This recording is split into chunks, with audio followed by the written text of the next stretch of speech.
আজকের এই যুগের সকল চ্যালেঞ্জ এবং প্রেক্ষাপটকে সামনে রেখে 10টি নসিহত আপনাদেরকে আমি করতে চাই। নাম্বার 1, ঈমান তো থাকতেই হবে, সেটা আমি আর পয়েন্টে আনলাম না। 1 নম্বর হলো 5 ওয়াক্ত সালাত ঠিকমতো করতে হবে। আমাদের মা বোনদের একটা সমস্যা হলো, অনেক মহিলারা আছেন টাইম মতো নামাজ পড়েন না।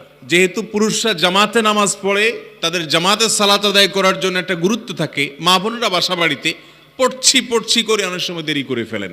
এবং একটা ভুল মাসআলা আমাদের দেশে মহিলাদের মধ্যে ছড়িয়ে আছে, সেটা হলো মহিলাদের সালাত হবে মসজিদে পুরুষের জামাতের পরে, আজানের আগে তারা নামাজ পড়তে পারবে না, পুরুষদের জামাতের আগে পড়তে পারবে না। এরকম একটা ভুল ধারণার কারণে অনেক মহিলারা অপেক্ষা করে, দেরি করে নামাজকে দেরি করতে করতে অনেক সময় দেখা যায়, বিশেষ করে গৃহস্থলী কাজকাম করতে করতে, জোহরের সালাত আদায় করতে করতে 2টা, 2:30, 3টা পর্যন্ত বেজে যায়। ঠিক না ঠিক? মা বোনরা ওয়াক্ত মতো এবং সময় হওয়ার সাথে সাথে দেরি না করে সালাত আদায় করবেন। মসজিদে জামাত হলো কি হলো না আপনাদের দেখার দরকার নাই, আজান হলো কি হলো না সেটা দেখার দরকার নাই, দেখবেন ওয়াক্ত হয়েছে কিনা, টাইম হয়েছে কিনা। টাইম হয়ে গেছে, সালাত আদায় করে ফেলেন। সালাতের ক্ষেত্রে মা বোনদের আরেকটা বিষয় হলো তাড়াহুড়ো করা, অস্থির হওয়া, খুব হুলস্থুল করে নামাজ পড়া। যার নামাজ যত ধীরে হয় সে তত ভালো নামাজি, সে তত ভালো মুত্তাকি এবং পরহেজগার মানুষ। সেজন্য মা বোনদেরকে আমি বিশেষভাবে বলবো, নামাজ হবে খুব ধীরে ধীরে, রুকু হবে অনেক লম্বা সময় নিয়ে, সুবহান রব্বিয়াল আযীম খুব ধীরে ধীরে নিবেদন করেন, সুবহান রব্বিয়াল আলা খুব আস্তে আস্তে পড়েন। এভাবে প্রত্যেকটা রোকনকে খুব ধীরস্থিরতার সাথে কাজ করেন, ইনশাআল্লাহ আপনার মূল কাজটা ঠিক হয়ে যাবে। যার নামাজ ঠিক, ইসলামের তার মূল কাজটা ঠিক হয়ে যায়। আসসালাতু ইমাদুদ্দিন, ইসলামের মূল স্তম্ভ খুঁটি হলো নামাজ। যার নামাজেরই ঠিকঠাক নাই, তার ইসলামের অন্য কোনো কিছু ঠিক নাই। এই জন্য মা বোনদেরকে বিশেষ করে আমি বলতে চাই, 5 ওয়াক্ত নামাজ প্রথমত ওয়াক্ত মতো সময় হলে আদায় করবেন। সব কিছু বাদ দিয়ে আপনি চুলোয় রান্না উঠাইছেন, আপনার চুলোয় ভাত আছে, তরকারি আছে, চুলা কমিয়ে হলেও ওয়াক্ত হয়ে গেছে, সালাত আদায় করে নেন। এবং রান্নার পরিকল্পনা করবেন নামাজের কথা মাথায় রেখে। খবরদার কাজ শেষ করে এরপরে নামাজ পড়ে এটা করবেন না। গ্রামাঞ্চলে আমাদের অনেক মা বোনদেরকে দেখা যায়, আমরা আমাদের মা চাচিদেরকেও দেখেছি, এখনো অনেক মহিলারা আছে যে ওয়াক্ত চলে যাচ্ছে নামাজ পড়ে না। কেন? কারণ তিনি সবাইকে খাবার দিবেন, বাচ্চাদেরকে খাবার খাওয়াবেন, এরপরে নিজে গোসল করবেন, তারপরে ফ্রেশ হয়ে নামাজ পড়বেন। এই তথাকথিত ফ্রেশ হতে হতে 3টা, 3:30 বেজে যায়। আপনাদের নামাজ আমল নামার মধ্যে সবচেয়ে বাজে অবস্থার মধ্যে চলে যায়। এই জন্য ওয়াক্ত হয়ে গেছে, গোসল ফরজ না হলে গোসলও করার দরকার নেই, ওযু করে সুন্দর করে কাপড় চোপড় পরে ঢেকে ঢুকে নামাজ পড়েন। নামাজের ক্ষেত্রে আরেকটা গুরুত্বপূর্ণ বিষয় হলো, মহিলাদের পুরো শরীর ঢাকতে হয়। আমার জানা মতে, আমি ছোটবেলা থেকে মা চাচি মাহারাম মহিলাদের যত দেখেছি, আমাদের দেশে মহিলাদের অনেকে আছেন যারা এই হাতের গোছা খোলা রাখেন, শাড়ি পরে নামাজ পড়েন, তারপরে ওড়না পড়তে হয় সেটা জানেন না। চুল দেখা যায়, হয়তো গলা দেখা যায়, হয়তো পেট, পিঠ বা কাঁধের কোনো অংশ দেখা যায়। নামাজ হবে না যদি পুরো নামাজ জুড়ে এভাবে এগুলো উন্মুক্ত থাকে।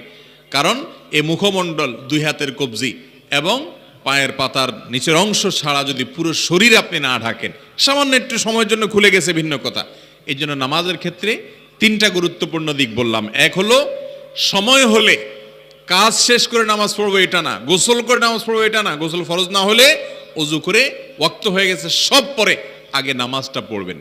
দ্বিতীয়ত নামাজটা ধীরে ধীরে পড়বেন, আস্তে আস্তে পড়বেন। 3 নম্বর হলো যে নামাজের মধ্যে সতর ঢাকার যে ফরজ আছে, মহিলাদের সতর পুরো শরীর ঢাকতে হয়। অতএব শাড়ি পরে নামাজ পড়লে কোনো অসুবিধা নেই, কিন্তু তার উপরে আপনাকে একটা ওড়না, একটা চাদর বড় পড়তে হবে, যাতে করে পুরো সব ঢেকে ঢুকে থাকে পুরো নামাজের মধ্যে। এটা ফরজ, না হলে নামাজ হবে না। নাম্বার 2, নবী করিম সাল্লাল্লাহু আলাইহি সাল্লাম মহিলাদের জান্নাতে যাওয়ার যে 4টা সংক্ষিপ্ত শর্ট সিলেবাস দিয়েছেন, এর ভিতরে 2য় নম্বর হলো রমজানের রোজা রাখা। রমজানের রোজা তো আমরা রাখবো ইনশাআল্লাহ। এর পাশাপাশি আইয়াম বীজের রোজা, সোমবার বৃহস্পতিবারের রোজা, এগুলো রাখার চেষ্টা করব। মহিলাদেরকে নবী করিম সাল্লাল্লাহু আলাইহি সাল্লাম বিশেষভাবে নসিহত করেছেন, এই জন্য তারা বিশেষ গুরুত্বের সাথে এটা রাখবেন। নাম্বার 3 হলো স্বামীর আনুগত্য করা। স্বামীর আনুগত্য করা, এটার মতো কঠিন কাজ মহিলাদের জন্য আল্লাহর জমিনে আরেকটা নাই। সব আমল মহিলারা করতে রাজি আছে, কিন্তু স্বামীর কথা শুনতে রাজি না। আমরা আবার স্বামীরা আবার এই ওয়াজ শুনতে খুব এটা শুনতে আমাদের খুব রিল্যাক্স ফিল হয়, তাই না? এটা শুনতে খুব ভালো লাগে যে হুজুর জায়গায় আসছে এতক্ষণ পরে। হ্যাঁ, এই জায়গায় একটু ভালো করে বলেন হুজুর, কোনো কথা শুনেন না বাসায়। ভাইরা আমার, আমরা সবাই আরেকজনের হাদিস শুনতে চাই, আরেকজনের মাসালা শুনতে চাই, নিজেরটা শুনতে রাজি না। আপনাদের পুরুষদেরকে পরে ধরতেছি, মহিলাদেরটা ধরা হয়ে গেছে। মহিলাদেরটা আছেন, স্বামীর আনুগত্য করতে হবে। আমি একেবারে কোনো ভূমিকা ছাড়া সোজা যদি বলি, আমার বোনরা যারা আমাকে শুনছেন বা অনলাইনে যারা শুনবেন, দেখুন আজকের দুনিয়াতে তথাকথিত ব্যক্তি স্বাধীনতার সীমানা ছাড়িয়ে মানুষকে আজ এমন একটা পর্যায়ে নিয়ে যাওয়া হয়েছে যে আমাদের পারস্পরিক সম্পর্কগুলো আর আগের মতো নাই, এখন সব ঠুনকো হয়ে গেছে।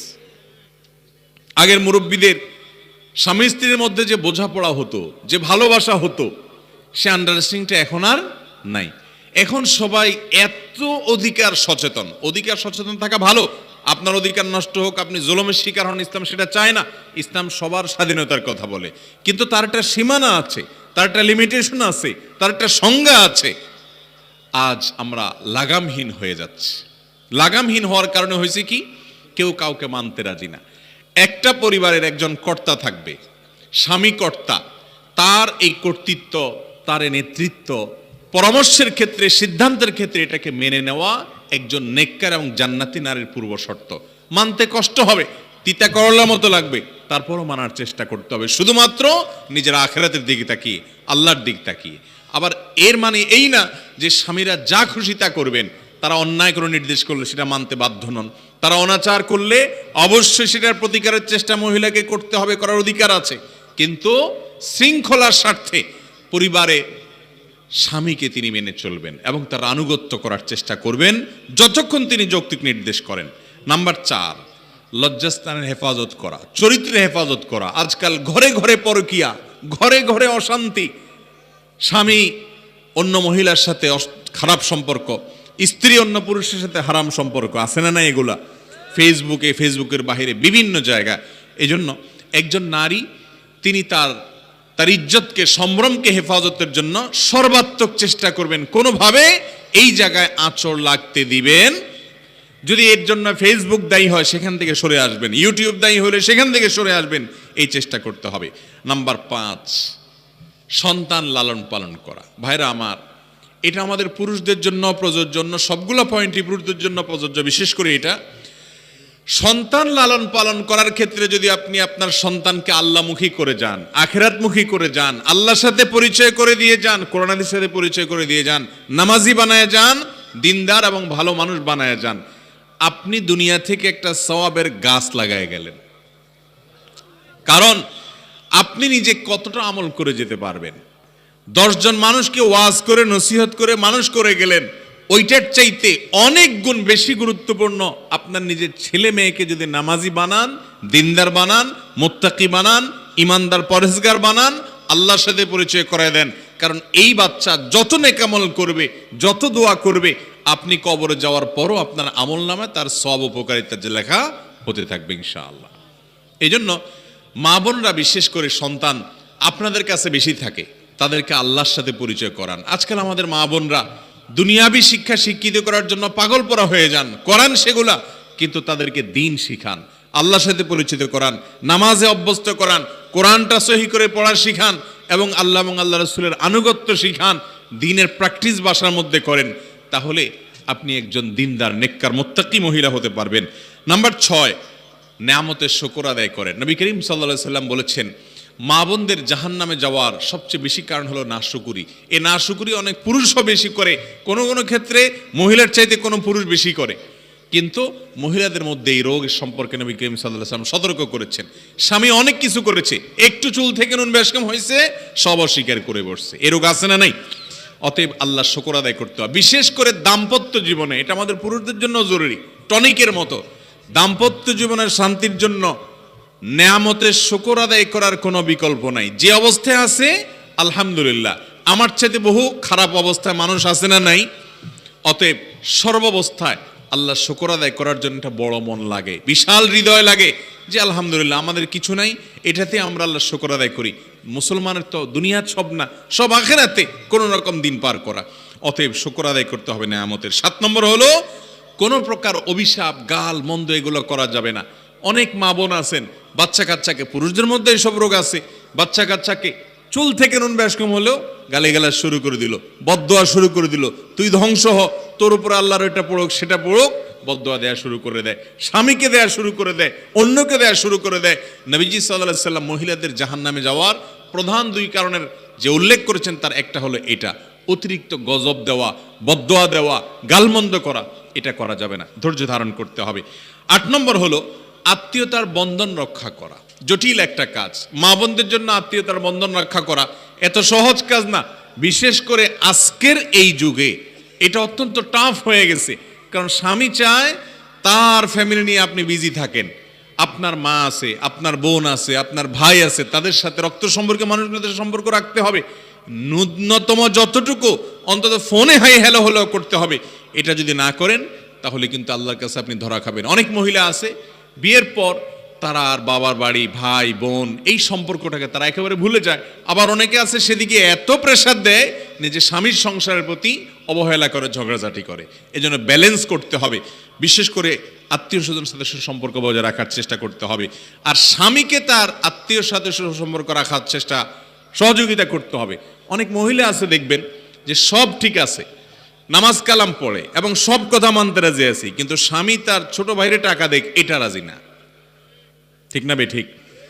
স্বামী তার বাপমার কথা শুনুক এটা মানতে রাজি না, আমার কথা শুধু শুনবে, তাদের কথা শুনবে না। তো এটা হলো ব্যাককল মহিলা এবং নির্বোধ মহিলা। কারণ হলো যেই স্বামী তার আত্মীয় স্বজন রক্ত সম্পর্কে মানুষগুলোর কথা শুনবে, আল্লাহ তাআলা তার হায়াতে বরকত দিবে, তার রিজিকে বরকত দিবে, ওই মহিলারই লাভ। এই জন্য স্বামীকে তার আপনজন থেকে সরালে মহিলার ক্ষতি, তার নিজের ক্ষতি। এরপরে 9 নম্বর হলো দান সাদাকা করা। আমাদের দেশে মহিলারা দান সাদাকা করতে পারে না, কারণ মহিলাদের কোনো টাকা পয়সা থাকে না। এটার জন্য মূল দায় আমাদের, আমি সেটা নিয়ে দীর্ঘ আলোচনা যাব না। আমরা মোহর পরিশোধ করলে মহিলাদের টাকা হয়, আমরা বাবা মার সম্পদে তাদের যে মিরাস আছে, ভাগ আছে, এটা দিলে তাদের টাকা হয়, হাত খরচ দিলে তাদের টাকা হয়, তাদের টাকা হওয়ার বহু অপশন আছে। কিন্তু সব অপশন আমরা এই পুরুষ শাসিত পুরুষতান্ত্রিক সমাজে জুলুম করে আমরা সেগুলো থেকে তাদেরকে বঞ্চিত রাখি। যার কারণে একজন মহিলা তিনি মনে চাইলেও একটা মসজিদে দান করবেন, একজন ইয়েতিমকে দান করবেন, একজন গরিবকে দান করবেন, তার দেওয়ার কোনো অপশন নাই।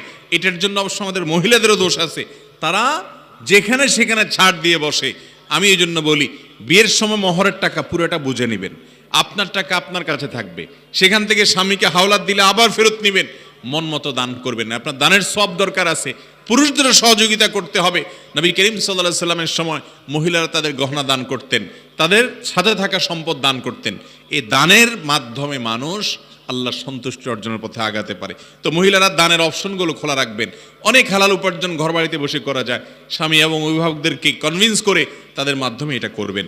সর্বশেষ এবং 10 নম্বর হলো সময় নষ্ট করবেন না, সময় অপচয় করবেন না। আজকাল আমাদের নারী পুরুষ সকলের সবচেয়ে বড় সমস্যা হলো আমরা সময় নষ্ট করি ফেসবুকে, সোশ্যাল মিডিয়াতে। আমার মা বোনদেরকে আমি এই 10টা নসিহা করলাম, আবার বলছি সালাতটা ঠিকঠাক মতো পড়বেন, আউয়াল ওয়াক্তে শুরুর দিকে পড়বেন, খুব ধীরে ধীরে পড়বেন, অন্য কাজ গোল্লা যাক, সালাতটা সব কিছুর আগে পড়বেন এবং সতর টতর ঠিক মতো ঢেকে পুরো শরীর আবৃত করে, শাড়ি পরলে তার উপরে আবার আরেকটা ওড়না বা বড় কিছু পরে সালাত আদায় করবেন।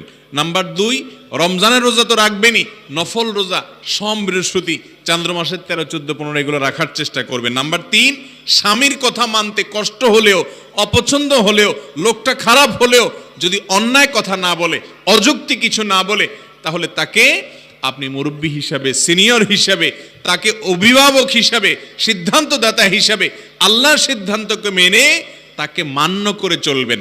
কষ্ট হলেও, এটা তিতা করলার মতো হলেও আমল করার চেষ্টা করবেন। নাম্বার 4, লজ্জাস্থানের হেফাজত, অর্থাৎ সম্ভ্রমের হেফাজত, কোনোভাবে এটা যেন নষ্ট না হয়। দেবরের সাথে পর্দা করবেন, অন্যদের সাথে পর্দা করবেন, পর্দার খাস মেহনত করবেন। অনেক মহিলারা আছে পর্দা বুঝেন না।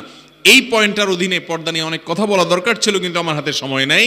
শুধু এইটুকু বলবো যে আপনার সৌন্দর্য আপনার স্বামী ছাড়া আপনার শ্বশুর বাড়ির অন্য যারা আছে তাদের সামনে, এমনকি যারা গায়রে মাহরাম তাদের কারোর সামনে আপনি প্রদর্শন করবেন না, পরিপূর্ণ পর্দা করবেন। আর 5 নম্বর হলো সন্তানগুলো আপনার অ্যাসেট। এই সন্তানগুলো হলো আপনার ব্রিজ। এই ব্রিজ দিয়ে আপনি জান্নাতের সবচেয়ে সহজে যেতে পারেন। একটা ছেলে সে অনেক বড় ব্যবসায়ী হতে পারে, অনেক বড় চাকরিজীবী হতে পারে, এক সময় তার গোড়াতে দিন দিয়ে দেন, ইসলাম দিয়ে দেন, ঈমান দিয়ে দেন, তাকওয়া দিয়ে দেন, আল্লাহর সাথে পরিচয় করিয়ে দেন। একটা মেয়ে তাকে বিয়ে দিয়ে দিবেন, সে অন্য সংসারে চলে যাবে, হয়তো তার ঘরে ছেলে মেয়ে হবে, আরো বড় কিছু হবে, কিন্তু তাকে আপনি দিন দিয়ে দেন, তাহলে একটা গাছ লাগাই দিলেন সওয়াবের। এর চেয়ে শর্টকাট কোনো ওয়ে নেই। এই জন্য সন্তানগুলোর জন্য বিশেষভাবে মনোযোগ দেন। আজকাল মা বোনরা মোবাইলে, টেলিভিশনে, আড্ডাবাজিতে এতটা আসক্ত যে সন্তানকে সময় দেওয়ার সুযোগ নেই।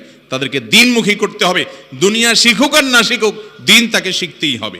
নাম্বার 6, আল্লাহর নেয়ামতের শুকর আদায় করবেন, স্বামীর নেয়ামতের শুকর আদায় করবেন। আল্লাহ আপনাকে কষ্টে রেখেছে, আপনার আরেক বান্ধবী বিয়ে হয়েছে, সে আরেকটু ভালো আছে, নাশুকরি করবেন না। মনে রাখবেন সে অনেক দুঃখে আছে, সেগুলো আপনি জানেন না, সুখটা আপনি দেখছেন। আল্লাহর শুকর আদায় করবেন যে আমি এর চাইতে খারাপ থাকতে পারতাম, ইনশাআল্লাহ এর মাধ্যমে জান্নাতের পথ সুগম হবে। 7 নম্বর হলো কোনো প্রকার গালিগালাজ, অভিশাপ সন্তানকে, স্বামীকে, অন্যকে দিবেন না। ধৈর্য ধারণ করবেন যত কঠিন পরিস্থিতি হোক। 8 নম্বর হলো আত্মীয় স্বজনের সাথে সুসম্পর্ক বজায় রাখবেন। শুধু নিজে রাখলে হবে না, স্বামীকেও রাখতে দিতে হবে, যেন স্বামী তার বোনের বাড়িতে যাবে, আপনি অ্যাপ্রিসিয়েট করতে হবে। দিল চায় না, তারপরও দিতে হবে, কারণ তার জন্য এটা ফরজ।